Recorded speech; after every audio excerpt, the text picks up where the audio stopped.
한동훈 후보가 거듭 사과를 했지만 다른 당권 주자들은 한 후보의 발언을 물고 늘어지면서 맹공을 퍼붓고 있는 그런 상황입니다. 어젯밤 토론회에서도 집중포화가 쏟아졌습니다. 보시겠습니다. 해서 마치 제가 사적인 청탁처럼 이야기하는 것을 듣고 상당히 놀랐습니다. 그 기소 맞았다고 생각하십니까? 더 신중하지 못한 발언이었다고 아니, 사과드렸는데 기소가 맞았었다고 생각하십니까? 후보님 그 기소를 한 검찰총장이 대통령님인 건 알고 계시죠? 네, 저는 지금 한동훈 후보의 생각을 묻고 있습니다. 헌법 질서를 바로잡아달라는 저의 요청을 개인적 청탁이나 된 것처럼 정말 온천하에 알리는 그런 자세를 갖고 있는 분, 당대표는커녕 당원으로서의 자격이 있을까 하는 일반 국민들은 그렇게 개인적인 사건, 본인이 직접 관련된 사건에 대해서 그런 식으로 얘기할 수는 없죠. 그리고 그건 개인적인 사건이요? 제가 절을 해달라 그런 건가요? 우린 27명이 기소되었습니다. 개인적 사건이라고 말씀드린 건요. 제가 바로 잡을게요. 사건의 당사자가 그렇게 비공식적으로 요청하는 것이 잘못된 것이다라는 취지를 말씀을 드린 거고요. 법무부 장관으로서 우리 당의 수많은 정치인들과 수많은 대화를 했을 텐데 나중에 불리해지면 그 캐비넷 파일에서 꺼내서 또 약점 공격의 재료로 쓸 겁니까? 저하고 통화한 거를 줄줄줄 읊으셨죠, 어느 분이. 저하고 식사하고 통화한 내용들을 언론에 읊으시지 않았어요? 자, 이제 뭐 아라리 콜콜이 다 얘기가 끄집어 올라오고 있는데 저걸 보고 있는 국민의힘 지지자들께서는 어떤 생각을 가지실지요. 다음에는 설주환 대변인께 질문 드려보겠습니다. 지금 그 한동훈 위원장, 한동훈 후보가 하는 말 중에 이제 그 당시 국회 점거와 관련해서 기소를 한 사람은 윤석열 검찰총장이었다라면서 대통령까지 소환을 했어요. 네. 어떻게 들으셨습니까? 그러니까 뭐 이 부분을 보니까 그러니까 한동훈 후보 입장에서는 그냥 팩트 위주로 네. 조금 이렇게 마무리를 하려고 하는데 이제 그걸 이제 뭐 나경원 후보라든지 그냥 원희룡 후보 같은 경우는 굉장히 물고 늘어지는 형국인데요. 제가 봤을 때는 뭐 윤석열 대통령이다 얘기하는 것이 뭐 틀린 팩트는 아니죠. 당시에 네. 검찰총장이었으니까요. 네. 그다음에 기소를 담당했던 것이 또 검찰총장이었기 때문에 저는 그 부분을 얘기한 것이 뭐 적절하다 부적절하다를 떠나서 일단 팩트를 저는 얘기했다고 생각을 하고요. 네. 다만 윤석열 대통령 이름을 거론하는 것이 일종의 레드카드 역할을 하는 겁니까? 아니 그러지는 윤 않을 대통령이 있었어. 그러니까 아무 말 하지 마 이런 뜻입니까? 아니 저는 그렇게 생각하지는 않습니다. 그런 건 아니다. 예. 제가 한동훈 후보가 아마 그걸 노리고 얘기했다라고 생각하지는 않고 네. 왜 이걸 자기의 책임으로 돌리려고 하느냐. 예. 나 후보와 원 후보가 계속 얘기를 하는 부분이 아니 왜 당시에 나는 그냥 수사 검사였었을 뿐이고. 그러니까 그 얘기가 네. 따지려면 나한테 따지지 말고 윤 대통령한테 따져라 이런 뜻 아닙니까? 아니, 자기의 책임 범위 권한은 밖의 얘기를 가지고 본인에게 얘기를 물으려고 하니 네네. 아마 그 부분에 대해서 얘기를 하신 거라고 생각을 하고요. 네. 근데 어찌됐든 이 팩트 사건 논란으로 지금 한 이틀 연속 계속 가고는 있어요. 네. 근데 제가 판단을 했을 때는 큰 대세를 그걸 넘어뜨리지는 못할 것이다. 최 소장님하고 비슷한 의견이시군요. 그러니까 지금 큰 파도가 이미 넘어가고 있는데 이 한동훈 후보라는 한동훈이라는 파도는 큰 파도는 어대한 파도를 말하는 그렇죠. 거죠. 그러냐면 네. 이것은 미래 권력이에요. 네. 그러니까 당원들이 바라봤을 때는 앞으로 국민의힘에 누가 끌어갔으면 우리 당을 더 잘 이끌어갈 것이고 그다음에 제일 중요한 거 다음 네. 선거입니다. 네. 다음 지방선거도 중요하지만 다음 대선에서 누가 우리를 국민의힘을 이기게 해줄 것인가에 대한 내용인데 네. 이 논란은 과거 논란이에요. 네. 그러니까 이미 과거와 미래를 봤었을 때는 이게 어떤 과거 논란들은 제가 봤을 때 한동훈 위원장의 어떤 대세를 꺾기에는 좀 쉽지 않다. 네, 봅니다. 제가 지금 가운데 앉아 있습니다만은 지금 이제 한동훈 후보의 그 어제 오늘 이어지고 있는 그 폭로 이 파동이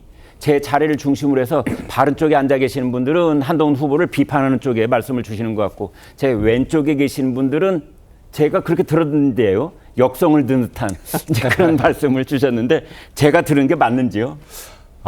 이게 정확하게 보면요. 두 분은 정확한 판단을 내릴 수가 없습니다. 이 사건에 대해서. 왜냐하면 우리 당 내부를 모르시기 때문에. 밖에서 있는 분이 더 정확히 보는 거 아닌가요? 아니요. 패스트트랙 현장 같은 데 안 계셨었어요. 안에 있는 분들은 같이. 대개 네. 안에서 어느 한 편을 들게 마련이잖아요. 아니요.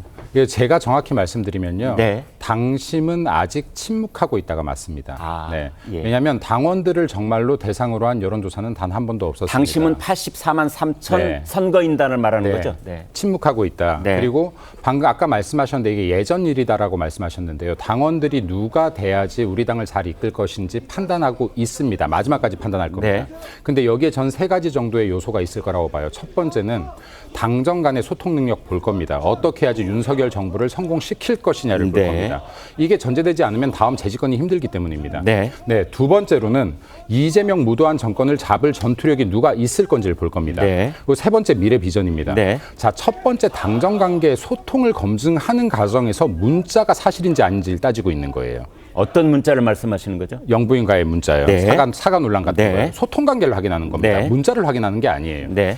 그리고 또 두 번째 지금 이제 전투력 부분이에요. 네. 민주당을 잡을 수 있을 것이냐를 따지는 과정에서 한동훈 후보가 피하라고 있던 거는 나 민주당과 잘 싸워왔어입니다. 네. 근데 이걸 검증하는 과정이었던 거예요. 말로 잘 싸웠던 거 인정해. 아, 우리 속 시원하게 해줬어. 근데 실적이 없더라. 실제로 실적을 이뤄낸 게 없더라. 이재명 한 건도 못 집어넣었잖아. 1심도 안 나왔잖아. 네. 이런 얘기를 하는 과정에서 한동훈 후보 입에서 나왔던 게 패스트 트랙입니다. 네. 그래서 지금 이러한 부분들이 무조건 마타도어라고 볼 것이 아니라 지금 후보 검증의 과정을 겪고 있다. 마타도어라는 말은 없었죠. 지금 이번 걸 가지고 그렇습니다. 예, 한동훈 후보가 얘기한 것이 마타도어는 아니죠. 그게 지금 마타도어라고 보시는 겁니다. 예를 들어서요. 이게 개인 청탁이 아닌데 개인 청탁처럼 왜곡했다면 이거야말로 마타도어가 될 수 있는 그렇습니까? 것이죠. 네. 자, 이승환 위원장께요. 그래서 결국은 이제 저희들도 어제 오늘 얘기가 아니라 이제 내일 모레 어떤 일이 벌어질까 이걸 좀 얘기를 해 본다면 말씀이 이어져 왔는데 영향이 거의 없을 거라고 얘기를 제 왼쪽에 계시는 두 분은 말씀을 하셨는데 같은 의견이세요? 다른 의견이세요?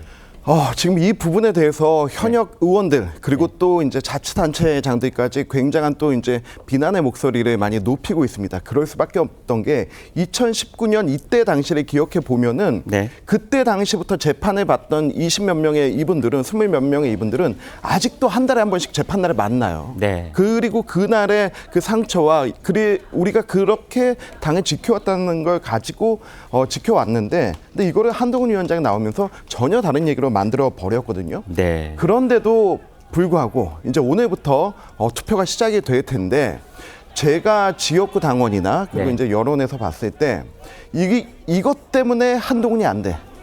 라기보다는 네. 한동훈이 되면 이거 어떻게 수습할 거야 라고 하는 여론들이 네. 좀 있습니다. 그렇기 오늘 때문에 동아일보 톱사설도 그런 내용이더군요. 이거 네. 주워 담을 수 있겠느냐. 네. 그런 그래서 걱정을 수습을 하고 어떻게 있더군요. 할 거냐인데 예. 근데 지금 만약에 한동훈 후보가 당대표가 되면요. 거꾸로 지금 나경원 후보가 했던 것처럼 공소 취소 부탁을 본인이 하고 다녀야 돼요. 그러니까 저는 그것을 달라지는 모습을 어떻게 남은 시간 동안 보여줄 수 있겠는가. 한동훈 후보가 만약 네. 대표가 되면은 네. 그때 나경원 의원이 했던 것을 네. 본인이 하고 다녀야 될 본인이 하고 것이다. 다녀야 되는데. 이런 말은 한동훈 후보에게 뼈아플 것 같아요. 네. 근데 그거에 대해서 이 기소는 합당하지 않았냐? 이게 사적 청탁이냐 아니냐? 그럼 이거를 이제 부탁하고 다닐 때 공적 자리에서 카메라 다 있는 데서 할 겁니까? 그렇게 못하지 않습니까? 당원들의 그러한 마음을 우리 선거인단의 그러한 마음을 좀 어루만져줄 수 있는 모습을 좀 보여준 게 그 당시에 그 나경원 의원이 말이죠. 한동훈 법무장관한테 저는 부탁을 했다는 게 전화로 한 겁니까? 만나서 한 겁니까? 근데 저는 이게 정말 마음이 아픈 게 뭐냐면 지금까지 우리 당을 힘들게 하는 모든 것들이 다 사적 대화에서 나온 부분들이에요. 네. 대통령의 경로설, 확인되지 않는 경로설 때문에 우리가 지금 이 특검법의 함정에 지금 빠졌다고 생각하고요. 네. 그리고 김건희 여사 역시 몰카 공작 이것도 사적 만남이 네. 나가서 문제가 된 거고 그리고 얼마 전에 있었던 대통령과 국회의장의 사적 대화가 네. 공개가 되면서 문제가 된 것 아닙니까? 또 그러네요. 네, 그런데 그러니까 민주당과 상대적으로 봤을 때 네. 거의 국민의힘 쪽에서의 스캔들은 다 사적 대화에서 나오고 있다. 사적대에서 다 나왔는데 예. 근데 이것 때문에 우리가 이 고통을 받고 있는데 우리 당 내부의 싸움에서 또 이 사적 대화 때문에 문제가 되어야 되는가? 저는 이 부분은 정말로 당이 헤어날 수 없는 상처가 될 거라고 생각하고요. 한동훈 위원장, 한동훈 후보 역시 김건희 여사와의 사적 문자 메시지 때문에 지금 문제가 된 거 아닙니까? 그러니까 당시에 이제 나경원 의원이 한동훈 법무장관한테 했다는 부탁은 만난 건 아니고 전화로 한 것 같습니까? 전화든 만나든 무조건 그냥 이거는 사적 영역의 얘기. 근데 만났겠죠. 자주 만날 수 있는 기회가 있었겠죠. 만약 전화로 했다면 녹취가 있지 않겠습니까? 그것까지 만약에 까여지게 된다면 네. 저는 우리 당이 살아날 수 있는 길이 없다고 생각합니다. 알겠습니다.